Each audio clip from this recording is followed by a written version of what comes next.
Komið sæl og velkomin í þetta spjall álagsstýringu. Samtök Ferðaþjónustunnar héldu Ferðaþjónustudaginn 2024 hátíðlegan daginn með ráðstefnu í Hörpu í samstarfi við Vatnajökulsþjóðgarð, Þingvallaþjóðgarð, Ferðamálastofu og umhverfisstofnun. Og meðal fyrirlesara á ráðstefnu var Chris Taylor sem kemur frá Visit Scotland. Welcome, Chris. Thank you very much. With us, and thank you for taking the time to have a trip to Iceland. Absolute pleasure to be here. Thank you. One of the things that you were emphasizing, I mean, you come from a visit office, so you're in marketing, among other things. But you were highlighting how visitor use starts with marketing, or at least marketing is a big part of visitor use management. Can you explain that a little bit? Sure. So one of the lessons that we've taken over the last 10 years in Scotland is once people arrive at a site, the options around how you manage that visitor are then more limited. You have to deal with the person that's in front of you. And when visitors are looking at planning their holiday and they're thinking 12, 18 months ahead of travel, and they're thinking about where they're going to go and how they're going to travel and what they're going to do in destination, that's a key opportunity for us to talk about places that are a bit quieter, or visiting at quieter times of year, or doing certain activities, or behaving in a way that's going to give them a great experience but reduce the pressure on the environment and on local communities as well. So right at the start of that visitor journey is when we want to start talking about visitor management and using our communication channels as a tool to help support visitor management on the ground. Yeah, that's very interesting. You were talking, you showed us kind of a matrix of sites that you assess regularly and then use in your marketing. How does that work? Yeah, it's not all Visit Scotland, but we've been trying to pull together a partnership of agencies, of bits of government, national and local, land managers, businesses, very important in that mix, and local community views as well. So across Scotland, we have a kind of twin track approach. So at a national level, we've brought these organisations together, but at a local level, at a regional level or a site level, they're coming together as well. So the interplay between those two is really important. And for the maybe 20 or so sites that have been identified, or locations as having quite acute pressure, that local conversation is helping to assess the impacts on a fortnightly basis. So we're assessing different parts of the country every 2 weeks during the peak season for us. So that's March to September into early October. So every 2 weeks over that period. All of those local conversations are making a view about whether we feel the sort of local capacity and the local resources are being exceeded, or whether we're able to manage visitors within the resources that we have. And that's escalated up to the national level. So that then informs some of the marketing activity that we do in terms of places. So places we might want to dial back from, and or indeed places where there is capacity and we might want to have a stronger push on. Yeah, that's quite interesting. Going into the local conversations, you had examples of surveys that you've made regarding kind of local views on tourism and the issues that they believe tourism raises, negative and positive. Can you tell us a little bit about that? Yes, it was a really interesting bit of work, and I think quite surprising in many ways. And sort of spoiler alert, it was much more positive than we expected. Clearly, on these sorts of issues, there's a lot of commentary, a lot of opinion, a lot of noise, especially around social media and very polarised debates. And what we wanted to do was have a much firmer kind of evidence base around some of this. So we actually bought in a representative weighted sample of the population of Scotland, split out by demographic and by location and age and so forth. So it reflects Scottish people. So it was a big, robust scientific approach to surveying local residents' attitudes.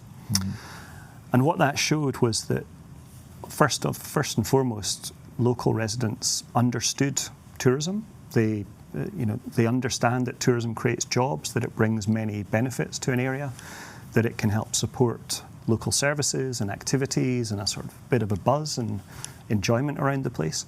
But clearly, in some cases, visitors can put pressure on environments as well. So that was part of it.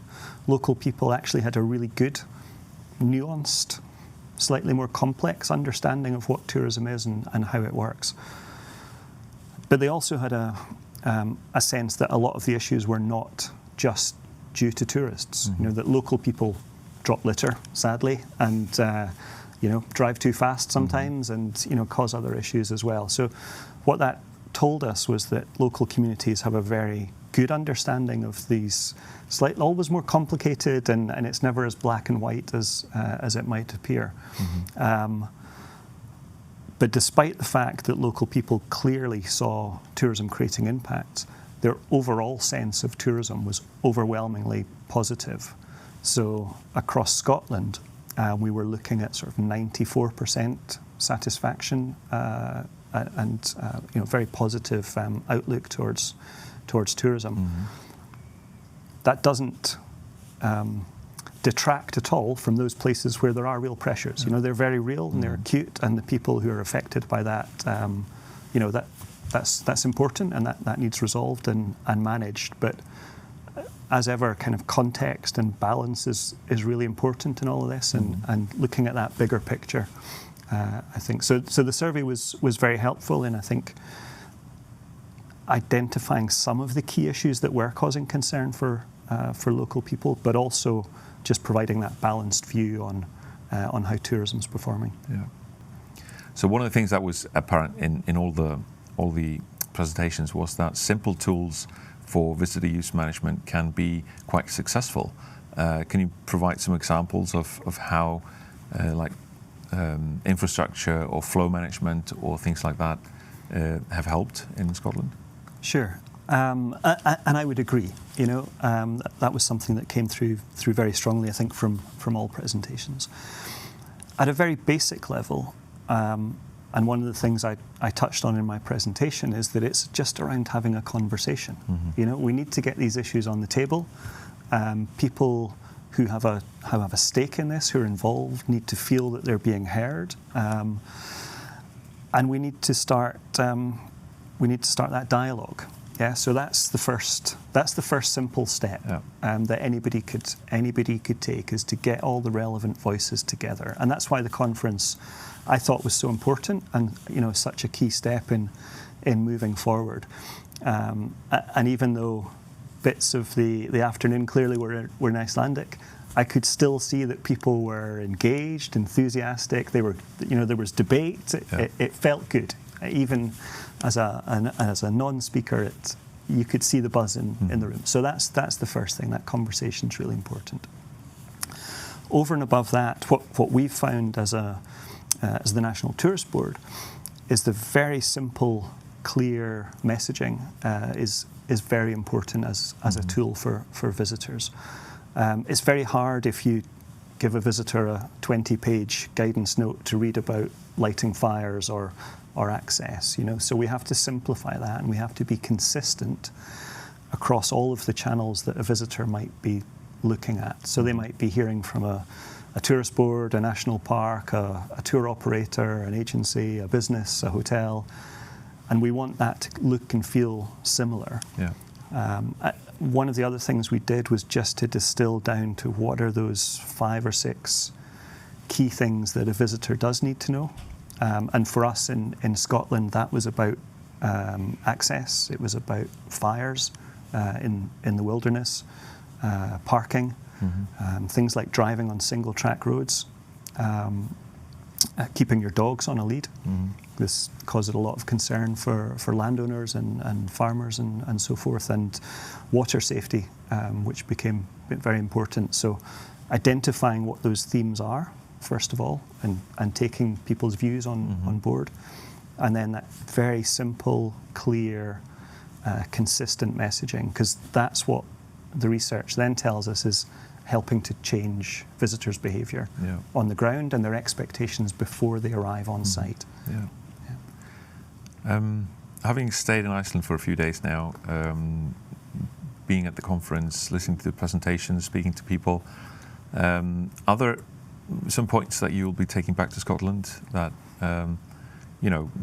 from these conversations that you see that you can use in your conversations back home? Yeah, loads. I have a notebook full of hastily scribbled ideas and contacts. And these events are always tremendous for meeting people and learning ideas and learning from each other, because many countries around the world have seen a rapid growth in tourism over the last decade, and Iceland's no different to Scotland and New Zealand and from the States. We were all experiencing the same kinds of growth and the issues that's resulted in. Loads of ideas. I particularly liked some of the traffic light approach that Tim talked about in his presentation, just again giving visitors that information about how likely a site might be to be busy, and then allowing them to make the decision. Because something we've certainly found is, visitors want to do the right thing. Nobody comes on holiday to cause problems and to be a nuisance.